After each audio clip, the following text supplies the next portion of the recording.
For today's video, magluluto po tayo ng ramen. Ramen po, yes po, nilagyan po namin yan ng gulay para marami at magkasya po sa aming lahat. Yes, ginisa po muna namin yung sardinas dyan. Hindi ko na naipakita kasi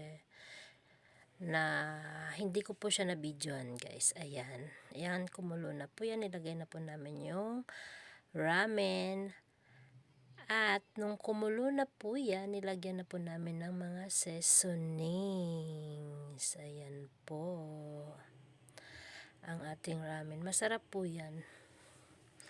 Yan po yung ramen na binili lang po namin yan siya. Tapos ginisa, nilagyan ng sardinas at nilagyan ng kulay para marami, 'di ba? Yan. Tikiman time na po yan, guys. Tikiman time. Masarap. Ayan. Pinapakulo lang.